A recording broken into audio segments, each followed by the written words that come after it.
তুহিন সিংহ এক সিরিঞ্জ রক্ত দিয়েছে, সেই জন্য ওকে দুধ খাওয়াতে হবে। আমার বউ ভোলা মাছ খায় না, কারণ যদি কিছু ভুলে যায়। এই পাশটা পুরো ফাঁকা হয়ে গেছে। চিন্তা করা যায় ও কাঁদছে, টিউশনে যাবে না দেখে। বলো হাসবো নাকি কাঁদবো? দেখ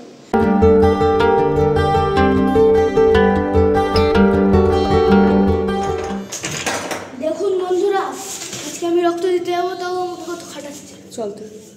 hello friend, good morning, welcome back to my channel Swapnapuran blog. আমি হাজির হয়ে গেছি তোমাদের সামনে আমার একগুচ্ছ স্বপ্নপূরণের স্বপ্ন নিয়ে। তোমরা সবাই কেমন আছো? আশা করছি ভালো আছো, আমরাও বিন্দাস আছি। তো আজকে হচ্ছে সোমবার, আর এখন সকাল ওই 9:30 মতো বাজে। তো এখন থেকে ভিডিওটা আজকে শুরু করছি, তোমরা সবাই দেখো, আশা করছি তোমাদের ভালো লাগবে। তো সকালবেলা উঠে আমার ঘর ঝাড় দেওয়া, ঘর মোছা এগুলো হয়ে গেছে। আর এখন হচ্ছে এই যে চান টান করে চলে এসেছি ছাদে জামা কাপড়গুলো মেলতে। কালকে রাত্রে না অনেকগুলো জামা কাপড় ভিজিয়ে রেখেছিলাম, বিছানা চাদর 3খানা, তারপরে বালিশের ওয়ার যা হয় সেগুলো আর কি, আরও টুকটাক জামা কাপড় নিয়ে অনেকগুলোই ভিজিয়ে রেখেছিলাম। তো সেগুলো এই যে সকালে উঠে কেচে দিয়েছি, আর সকাল সকাল উঠে পড়েছি। আমি জানি না কেন এখন দেখছি বাড়ির থেকে আসার পর থেকেই মানে সকাল সকাল ঠিক ঘুমটা ভেঙে যায়, ওই 7টা 7:30টার মধ্যে উঠে পড়ছি। আর সোনার স্কুল থাকলে তো আরও আগে উঠে পড়ছি। সোনার তো মঙ্গলবার মানে কাল শনিবারে স্কুল ছিল, আবার মঙ্গলবার আছে, আবার বৃহস্পতিবার, মানে সপ্তাহে ওর 3 দিন করে স্কুল, আর সেটা 7টা থেকে। তো সেই জন্য দেখছি সকাল সকাল ঘুম ভেঙে যাচ্ছে। আর সকাল সকালে ঘুম থেকে উঠাটাই একটু কষ্ট, মানে উঠতেই কষ্ট লাগে। কিন্তু তারপরে না ওঠার পরে যখন তাড়াতাড়ি কাজগুলো হয়ে যায়, দুপুরবেলা অনেকটা পরিমাণে রেস্ট পাই, তখন না বেশ ভালো লাগে। তো যাই হোক, এই তো জামা কাপড় সব মেলে দিচ্ছি। আর সকাল সকালই কি রোদ উঠেছে, এই গরমটা আর কিছুতেই কমছে না। বৃষ্টিটা তো সেভাবে হচ্ছে না, গরম কমবে কোথা থেকে বলো? তো আর দেখো রেডি হয়ে নিচ্ছি একেবারে স্নান দান করে, কারণ হচ্ছে সোনাকে নিয়ে একটু বেরোনোর আছে। তো তোমাদের তো আগের দিন বললাম যে সোনার স্কুল থেকে যেহেতু আইডেন্টি কার্ড দেবে, তো সেই জন্য না সোনার স্কুলে আর কি অনেক কিছু দিতে বলেছে, মানে একটা ডায়েরির মধ্যে ফর্মের মতো দিয়েছে। তো সেই ফর্ম টাইপের, তো ওটা ফিল আপ করে জমা দিতে বলেছে। তো সেখানে হচ্ছে আই কার্ডের জন্য হচ্ছে লাগবে ব্লাড গ্রুপ, তারপরে হচ্ছে গিয়ে হাইট, ওয়েট, আরও নানান জিনিসপত্র লাগবে। মোটামুটি সব কিছুই রেডি, শুধু এখন ব্লাড রিপোর্টটাই লাগবে, মানে ব্লাড গ্রুপের যে গ্রুপটা সেটা লাগবে। তো সেই জন্য এই যে রেডি হয়ে তো আগেই ছিলাম, তো সোনাকে বললাম চল আগে ওইটা করে আসি। আর এখন ওই 10টার কাছাকাছি বেজে গেছে, তো একেবারে একটু বাজার টাজার করেই নিয়েই আসবো। আর আগের থেকে বলে এসেছিলাম কালকে আর কি ওষুধের দোকানে। তুহিন সিংহ TUHIN তুহিন সিংহ SINGH সিংহ। বয়স কত? বয়স 12। তো এই তো এখন হচ্ছে সোনার ব্লাডটা নেবে, বললামই তো ওষুধের দোকানে আমরা বাজারে চলেও এসেছি।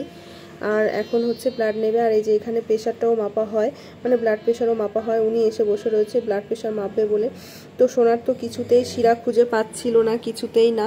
আসলে ওর শরীরে অনেকটা নাকি চর্বি হয়ে গেছে, চর্বির জন্য শিরা দেখাই যাচ্ছিল না। তো 2 হাতে, একবার এই হাতে দেখছে, একবার ওই হাতে দেখছে, কিন্তু কোনো জায়গায় ঠিকঠাক পাচ্ছে না। তারপরে অনেকটা টাইম লেগেছে আর কি, বলছে হাতটা নড়া ভালো করে।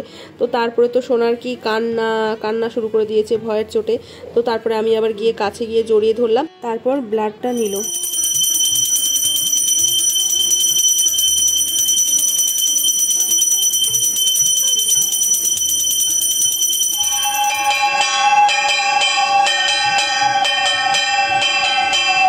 জানো তো তাড়াহুড়ো করে বাড়ির থেকে বেরোনোর জন্য পুজোটা দিয়ে যেতে পারিনি, কিন্তু যেই জন্য তাড়াহুড়ো করে বেরিয়েছি সেটাই মানে না হওয়ার মতোই অবস্থা।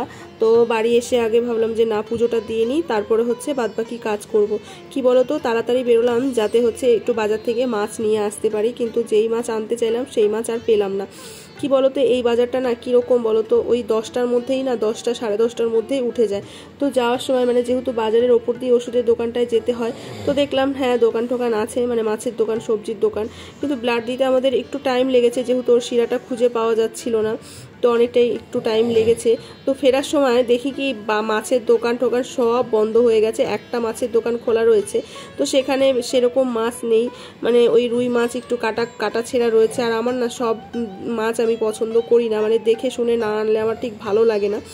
তো মাছ পছন্দ হলো না, তো কটা ভোলা মাছ ছিল, তো ভোলা মাছ আমি না খাই না, কিন্তু সোনার বাবা আবার ভীষণ ভালোবাসে খেতে। চন্দন তো খুবই ভালোবাসে ভোলা মাছ খেতে, কারণ যেহেতু ভোলা মাছের কাটা নেই, তো সেই জন্য একটু ভোলা মাছ নিয়েই বাড়ি চলে এসেছি। আর ছেলে আমার হচ্ছে দুধ খাবে, প্রথমে বাজারে বলেছিল কচুরি খাবে, তো দোকানদার খুব বকাবকি করেছে, মানে ওষুধের দোকানের ওই দাদাটা খুব বকেছে, কারণ হচ্ছে ওর যেহেতু ব্লাড দিতে গিয়ে পাচ্ছিল না, শিরা খুঁজে পাচ্ছিল না, চর্বি হয়ে যাচ্ছে, তো ও বলেছে কচুরি খাবো, তো সেই জন্য বলছে না একদম খাবি না। কি বলতো, সোনা সকালবেলা না কালকের ওই মাংস ছিল, ভাত ছিল, সেগুলো খেয়ে তারপরেই গেছে ব্লাড দিতে। তো তারপর ওই দাদাটা বকলো একদম খাবি না, বাড়ি গিয়ে একেবারে দুপুরবেলা ভাত খাবি। তো যাই হোক, যথারীতি বাড়ি চলে এসেছি। তারপরে এই তো দুধ গরম বসিয়ে দিয়েছি, আর হচ্ছে আমার জন্য একটু চাও করে নিয়েছি, কারণ সকাল থেকে আমি কিছু এখনও খাইনি। তো একটু চা আর বিস্কুট খাবার দেখতেই পেলে দোকান থেকে বিস্কুট নিয়ে এসেছি, বেকারি বিস্কুট। তো এক প্যাকেট নিয়ে এসেছি, যেটা আমরা খাই সেটা। তো ওই আরেকটা প্যাকেট জোর করে ধরিয়ে দিল, বললো এটার টেস্টটা একটু করে দেখো, ভীষণ ভালো খেতে, খেয়ে দেখো, চায়ের সাথে ভালো লাগবে। তো জোর করে দিয়ে দিল, নিয়েও চলে আসলাম। তো এইখানে এই যে সোনার দুধ আর আমার হচ্ছে চা, এখন এটা খাবো, তারপরে হচ্ছে রান্নাঘরে রান্নাবান্নার ব্যবস্থা করব, কারণ প্রচুর পরিমাণে খিদে পাচ্ছে। আমি তো তোমাদের বলছি যে আমার এখন জানি না কেন এত পরিমাণে খিদে পায় সকালবেলা উঠে, কি বলবো।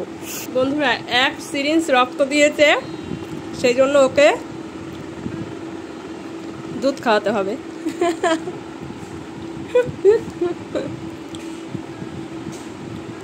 বিস্কুটটা কেমন? ভালো? ব্যথা লাগে নাকি? বললাম না তোকে, সে কি কান্না, তোমরা তো দেখলেই। চা বিস্কুট খেয়ে চলে এসেছি রান্নাঘরে। এখানে এই যে ভাতের চাল ধুয়ে রেখে দিয়েছিলাম, ভাতটাও বসিয়ে দিলাম, আর এখন করব হচ্ছে মাছের ঝাল। আর এটা না চা নামিয়ে ডাল সেদ্ধটা একটু আমি বসিয়ে দিয়েই গেছিলাম। তো আজকে এই ডালটা একভাবে মাখবো, তোমাদের সঙ্গে অবশ্যই শেয়ার করব। আর এখানে এই যে মাছটা বের করে নিয়েছি, মাছটা হচ্ছে ধুয়ে নুন হলুদ মাখিয়ে এই যে ভাজাও হয়ে গেছে প্রায় আমার মাছটা। ভোলা মাছের ঝাল করব বললামই তো, ভোলা মাছের ঝালটাই দেখবে খেতে ভালো লাগবে। অনেকে আবার সর্ষে পোস্ত দিয়েও খায়, তো চন্দন পেঁয়াজ দিয়ে, বেশি করে পেঁয়াজ দিয়ে ঝালটা করলেই ওর নাকি বেশি ভালো লাগে, তো সেই জন্য ঝালই করব। আর এদিকে দেখো ভাতও হয়ে গেছে, ভাতটা নামিয়ে নেব। আমাদের বাড়িতে কি বলো তো, ভাতটা না একটু শক্ত শক্ত না হলে খেতে চায় না চন্দন, বিশেষ করে বলে যে ভাতের মানে ভাত খাবো ঝরঝরে ভাত, কোনো তরকারি না হোক, মানে সেদ্ধ ভাত খাবো তবুও কিন্তু ভাতটা খুব ভালো খেতে হবে ওর।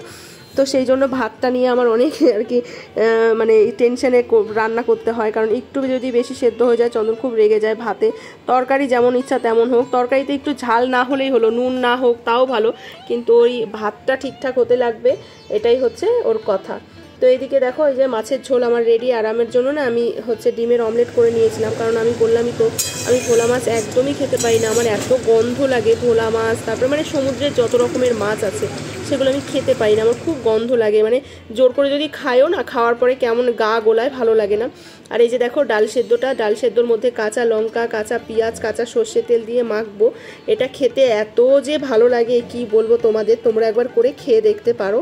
বন্ধুরা, এই তো খাবার টেবিলে সব খাবার দাবার নিয়ে এসেছি। এই মা, এটা উড়ে যায় দেখো, এখানে রাখছিলাম ফ্যানের হাওয়া এরকম করে উড়ে যাচ্ছে। তো এখন ঘড়িতে 2টো বেজে গেছে। আর এই যে হচ্ছে দেখলেই তো ডাল মাখা, মানে ডাল সেদ্ধ আর কাঁচা লঙ্কা। আমি বলছিলাম এটা ডাল শুকনো দাও, হ্যাঁ আমি বলতে যাচ্ছিলাম। আর এই হয়েছে আমাদের ফাইনাল লুক, মাছের ঝোল, মানে মাছের ঝাল, ভোলা মাছের ঝাল। আর আমার জন্য বললাম তো ডিম দিয়েছি 2 পিস, কারণ আমি ভোলা মাছ খাই না। আর এই তো ভাত। তো চলো। হ্যাঁ, আমার বউ ভোলা মাছ খায় না, কারণ যদি কিছু ভুলে যায়। না বলো তো, সমুদ্রের মাছগুলো না আমি খেতে পারি না, আমি জানি না কেন, আমার খুব গন্ধ লাগে। এমনি ঝোল খেতে পারবো, কিন্তু মাছটা খেলে যেন আমার একদম মানে। কিন্তু সমুদ্রে ইলিশ খেতে পারবে। ইলিশ নোনা জলের মাছ নয়, হ্যাঁ সমুদ্রে তো পাওয়া যায় ইলিশ, পাওয়া যেতেই পারে, তবে ইলিশ হচ্ছে মিষ্টি জলের মাছ, ইলিশের ওরকম গন্ধ নেই, ঠিক আছে, কিন্তু এই সব মাছে কেমন আস্তে আস্তে একটা গন্ধ। ঠিক আছে, খেয়ে নাও, তারপর কথা বলো। আজকে আমার তো ডাল সেদ্ধ দিয়েই অর্ধেকের বেশি ভাত খাওয়া হয়ে গেছে। আসলে কি বলতো, এই ডাল সেদ্ধটা না ছোটবেলায় ওই স্কুলে যাওয়ার সময় মা করে দিত। আমার মা না ডাল যখন রান্না করতো তখনই ডাল সেদ্ধটা তুলে রাখতো, একটুখানি তুলে রেখে ওইটাই কাঁচা লঙ্কা, কাঁচা পেঁয়াজ, তারপর এরকম সর্ষের তেল দিয়ে মেখে দিত, আর সঙ্গে একটা ডিম সেদ্ধ দিত। এত ভালো খেতাম। আর এই ডাল সেদ্ধটা না গরম ভাতে, একদম গরম ভাতে বেশি ভালো লাগে খেতে। আর মাছের ঝালটাও নাকি চন্দনের খুব ভালো লেগেছে, আজকে নাকি খুবই ভালো হয়েছে ঝাল। চন্দন তো দুপুরে খেয়েছে, আবার বিকেলেও ভাত খেয়েছে। এই ঘরে চল, আর দেখতে হবে না, ওইটা ডালটা কাটলেই হয়ে যাবে। দেখো বন্ধুরা, আমাদের এই পাশটা পুরো ফাঁকা হয়ে গেছে। আম গাছ কেটে দেখো কি করে দিয়েছে। আসলে ঘরের মধ্যে আসছিল আম গাছটা, বারবার দেখো টানবে, তাই তো? না না, ভালো ফাঁকা ফাঁকা লাগছে, মানে এখানে আম গাছটা থাকায় কেমন ছায়া থাকতো না, পুরো ওই পাশটা। ওই দেখ ওই দেখ ওই দেখ, ওটা টানবে, দেখ কেমন করে পড়বে, দেখি কষ্ট করে পড়বে।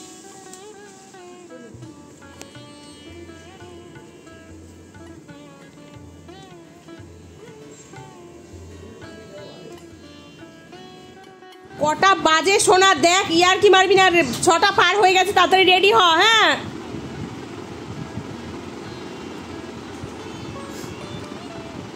দেখ নাটক করে যাচ্ছে, যা রেডি হ। কান্না করছে, চিন্তা করা যায়, ও কাঁদছে, টিউশনে যাবে না দেখে। আন্টি এই ভিডিওটা কালকে দেখবে, হ্যাঁ তো পিটাবে কালকে। তাড়াতাড়ি রেডি হ, যা। বন্ধুরা তোমাদের একটা জিনিস দেখাই, দাঁড়াও বাইরে থেকে দেখাই, তাহলে বুঝতে পারবো। এই দেখো, দেখতে পাচ্ছ, পড়তে যাবে না বলে আমি বকা দিয়েছি, সেই জন্য এই দেখো চটিগুলো। হাসবো নাকি কাঁদবো, দেখ চটিগুলো এইভাবে গুজে রেখে চলে গেছে। তো জামা কাপড় মেলতে যাব, দরজাটা খুলেছি, খুলে দেখি এই অবস্থা। দেখো এত পরিমাণে হাওয়া, জামা কাপড়গুলোর অবস্থা কি হয়েছে, উল্টে পাল্টে। আর দেখো আম গাছটা আজকে কেটে দিয়েছে, কি ফাঁকা লাগছে না, এখানটা পুরো ঝাপড়া হয়েছিল, পুরো কেটে দিয়েছে। দেখো কি ফাঁকা ফাঁকা লাগছে আজকে, দেখো পুরো ফাঁকা। থেকে ঘরে এসে সন্ধে দিয়েছি, সন্ধে দিয়ে ওই ঘরের চাদরটা সত্যি কথা বলতে সেই যে গেল রবিবারে চেঞ্জ করা হয়েছে, আবার রবিবার পার করে সোমবার হয়ে গেল, 1 সপ্তাহ হয়ে গেল। তো কেমন একটা লাগে আমার, 1 সপ্তাহ হয়ে গেলে মনে হয় কি নোংরা হয়েছে। তো সেই জন্য চাদরটা পাল্টাবো। আর সত্যি কথা বলতে চাদর না আমার ওই 6-7 দিন পর পর, বিশেষ করে 4-5 দিন পর পর পাল্টালেই ভালো হয়। তো 6-7 দিন পর পর না পাল্টালে না আমার রাত্রেবেলা না ঘুম আসে না। কালকে রাত্রে আমি না বুঝতে পারি, জানি না কেন আমার এই ফিলিংসটা হয় রাত্রেবেলা, যেমন কালকে রাত্রেবেলা আমার কেমন একটু লেগেছে, মনে হয় চুলকায় না, কিরকম একটা অস্বস্তিকর হয়। তো এখন হচ্ছে চাদরটা চেঞ্জ করব, চাদর বালিশের ওয়ার সব একসাথে এখন চেঞ্জ করব। চলো চেঞ্জটা করে নিই। তারপর হচ্ছে চা বসিয়েছি আমি একটু রান্নাঘরে, কারণ আমার না চায়ের নেশা হয়েছে কি পরিমাণে, তোমাদের তো বলেইছি মনে হয় এর আগে একদিন। সকালে একটু বিকেলে একটু চা না খেলে যেন এখন ভালোই লাগে না, জানি না হঠাৎ করে মনে হয় ইস একটু যদি চা হতো ভালো হতো। তো এই তো চাটা করে নিয়েছি দেখো, আর হচ্ছে বেকারি বিস্কুট দিয়ে খাবো। আর হচ্ছে ভিডিওটাও এখানে শেষ করে দেবো। আজকের ভিডিওটা যদি তোমাদের ভালো লাগে তাহলে অবশ্যই লাইক কমেন্ট শেয়ার করে দিও, আর চ্যানেলটিকে তো অবশ্যই সাবস্ক্রাইব করে দেবে। আর যারা আমার ফেসবুক পেজ থেকে দেখছো তারা কিন্তু পেজটিকে ফলো করে দিও। তো চলো ফিরে আসি নতুন একটি ভিডিওর সাথে কালকে ঠিক 2টোর সময়। ততক্ষণ তোমার সবাই ভালো থেকো, সুস্থ থেকো, সাবধানে থেকো, টাটা।